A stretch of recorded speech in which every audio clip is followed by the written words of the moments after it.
अस्सलाम वालेकुम स्टूडेंट्स, कैसे हैं आप सब। जनाब, इस वीडियो लेसन में मैं आपसे ब्रेक इवन एनालिसिस, जिसको हम कॉस्ट वॉल्यूम प्रॉफिट एनालिसिस भी कहते हैं, इस टॉपिक की बात करूंगा। ये टॉपिक अगर आप कॉस्ट अकाउंटिंग पढ़ रहे हैं, मैनेजमेंट अकाउंटिंग पढ़ रहे हैं या बेसिक लेवल की मैथमेटिक्स बिजनेस मैथ्स पढ़ रहे हैं तो आपके लिए बड़े काम का टॉपिक है, बड़ा इंपॉर्टेंट टॉपिक है और प्रैक्टिकली इसकी बहुत ज़्यादा इम्प्लीकेशंस है। वक्त के साथ साथ ये टॉपिक काफ़ी कॉम्प्लेक्स होता रहता है। हम इसको कुछ छोटे छोटे पार्ट्स में, हिस्सों में पढ़ेंगे और हम बिल्कुल बेसिक से बहुत ज़्यादा एडवांस तक जाएंगे।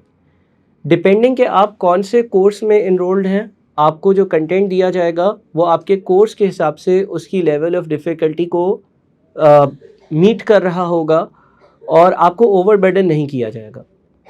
अब जब हम कॉस्ट वॉल्यूम प्रॉफिट एनालिसिस या ब्रेक इवन एनालिसिस की बात करते हैं ना, तो ब्रेक इवन एनालिसिस या कॉस्ट वॉल्यूम प्रॉफिट एनालिसिस में एक कंपनी ये कोशिश करती है या उसका ऑब्जेक्टिव होता है कि ब्रेक इवन या कॉस्ट वॉल्यूम प्रॉफिट एनालिसिस से वो ये मालूम कर ले कि मिसाल के तौर पर कितने यूनिट्स वो बेचेगी तो वो ब्रेक इवन पॉइंट पर होगी, यानी कि कितने यूनिट्स उसने बेचने हैं ताकि उसको ना लॉस हो ना प्रॉफिट हो।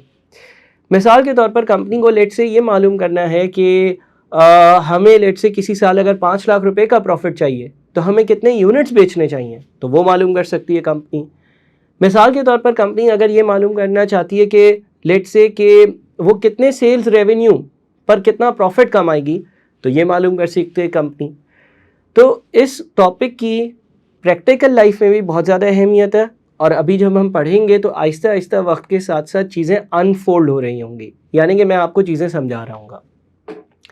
अच्छा, अब यहाँ पर एक बहुत ही बड़ी और इम्पॉर्टेंट अजम्पशन है इस टॉपिक की, और जिस तरह से हर चीज़ जब हम पढ़ते हैं तो उसकी कुछ अजम्पशंस होती हैं या कुछ चीज़ें हम कांस्टेंट ठहराते हैं, तो इसी तरह से इस टॉपिक में एक चीज़ याद रखिएगा। ये टॉपिक ये कहता है कि जनाब, जितनी भी कॉस्ट्स होंगी, किसी भी कंपनी की जितनी भी कॉस्ट होंगी, वो कॉस्ट या तो वेरिएबल होंगी या तो फिक्स्ड होंगी। यानी कि यहाँ पर आप खर्चों को वेरिएबल और फिक्स्ड के बीच में बांटोगे, दैट्स इट। उसके अलावा और किसी किस्म का कोई भी खर्चा नहीं होगा। ठीक है जी, ये बात आपने याद रखनी है। अब मैं आपको ये टॉपिक समझाने के लिए एक छोटी सी एग्जाम्पल ले लेता हूँ। एक छोटी सी मिसाल के ज़रिए इस टॉपिक को हम स्टार्ट करते हैं और हम समझते हैं कि उस एग्जाम्पल से हम क्या क्या कंक्लूड कर सकते हैं, किन किन नतीजों पर आ सकते हैं। देखिए, हमने ये पढ़ा है, हमें ये मालूम है कि किसी भी कंपनी का जो प्रॉफिट होता है, अगर मुझे किसी कंपनी का लेट से प्रॉफिट कैलकुलेट करना है, तो जो किसी भी कंपनी का प्रॉफिट होगा ना, वो कैसे कैलकुलेट होगा? प्रॉफिट कैलकुलेट होगा as sales revenue. Profit calculate होगा as sales revenue minus total costs. Profit calculate करने के लिए हम अपने सेल्स रेवेन्यू में से सारे के सारे खर्चों को, सारी की सारी कॉस्ट को, सारे के सारे एक्सपेंसेस को माइनस करेंगे, तो हमारा कंपनी का प्रॉफिट आ जाएगा, मुनाफा कैलकुलेट होकर आ जाएगा, जो कंपनी ने कमाया है, जो कंपनी की नेट अर्निंग्स है वो आ जाएंगी। अब क्योंकि ये टॉपिक इस बात की अजम्पशन पर चलता है या ये टॉपिक ये एज्यूम करता है कि जितने भी खर्चे होते हैं वो सारे खर्चे या तो वेरिएबल होते हैं या तो फिक्स्ड होते हैं, तो हम इसको मज़ीद इस तरह से लिख सकते हैं कि कंपनी का profit is equals to sales revenue minus variable cost minus fixed cost. यानी कि अगर मुझे किसी कंपनी का मुनाफा, किसी कंपनी का प्रॉफिट कैलकुलेट करना है, तो मैं सेल्स रेवेन्यू में से उस कंपनी की सारी वेरिएबल कॉस्ट्स को और सारी फिक्स कॉस्ट को माइनस कर दूंगा, तो मुझे उस कंपनी का प्रॉफिट पता चल जाएगा। कॉस्ट में क्योंकि हमने दो चीज़ें लिखी ना, एक वेरिएबल कॉस्ट और एक फिक्स कॉस्ट। अब एक इम्पॉर्टेंट बात एक नई टर्म में इंट्रोड्यूस कर रहा हूँ और वो कुछ टाइम बाद आपको समझ में भी आना शुरू हो जाएगी। Sales revenue minus variable cost. Sales revenue minus variable cost, इसको हम एक नाम देते हैं और हम कहते हैं इसको, यानी कि sales revenue minus variable cost से जो आंसर आएगा इसको हम कहते हैं कंट्रीब्यूशन। क्यों कहते हैं सर, ये कुछ टाइम बाद मैं समझाता हूँ, लेकिन फिल वक्त आप अपने पास ये ज़रूर नोट कर लें कि सेल्स रेवेन्यू में से जब वेरिएबल कॉस्ट को माइनस किया जाता है तो जो अमाउंट बच जाता है उस अमाउंट को हम कहते हैं कंट्रीब्यूशन।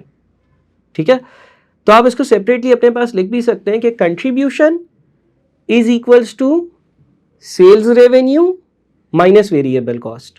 मैं यहाँ पर मेंशन भी कर देता हूँ, आप एक चीज़ अपने पास अलग से अलहदा से नोट भी कर सकते हैं, लिख भी सकते हैं जो हमने यहाँ पर सीखी, दैट इज़ कि कंपनी की जो कंट्रीब्यूशन होगी, किसी भी कंपनी की कंट्रीब्यूशन होगी, जिसको अभी हम देखेंगे कि कंट्रीब्यूशन का आखिर नाम कंट्रीब्यूशन क्यों है, वो कैलकुलेट कैसे होती है, कंपनी के सेल्स रेवेन्यू में से कंपनी की सारी क्या माइनस कर दो, वेरिएबल कॉस्ट। ठीक है जी। अच्छा, सेल्स रेवेन्यू क्या होता है? सेल्स रेवेन्यू के बारे में हमने पढ़ा हुआ है कि सेल्स रेवेन्यू जो होता है ना, वो selling price multiplied by unit sold से आता है। सेलिंग प्राइस क्या होती है?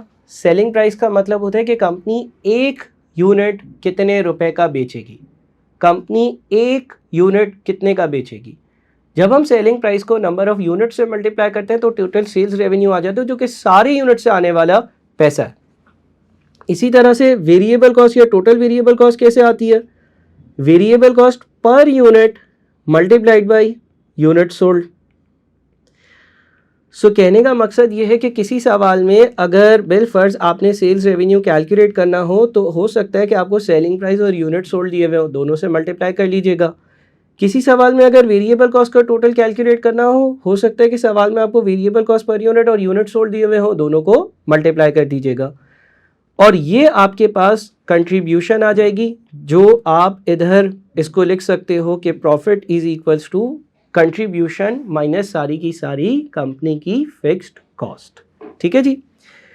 अच्छा, एक एडिशनल चीज़ जो मैं यहाँ पर और इंट्रोड्यूस कर दूँ, जिसके बाद हम एक न्यूमेरिकल एग्जाम्पल से चीज़ें सीखेंगे।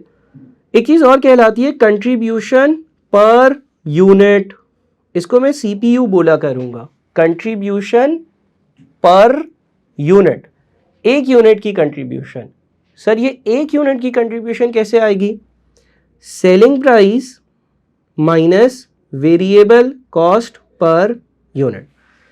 तो जनाब यहाँ पर देखें, जब मैं टोटल कंट्रीब्यूशन की बात करूँगा तो सेल्स रेवेन्यू में से सारी की सारी वेरिएबल कॉस्ट माइनस करूँगा, सारे यूनिट से आने वाली selling price that is sales revenue minus सारे यूनिट्स की वेरिएबल कॉस्ट माइनस करूँगा तो टोटल कंट्रीब्यूशन आएगी।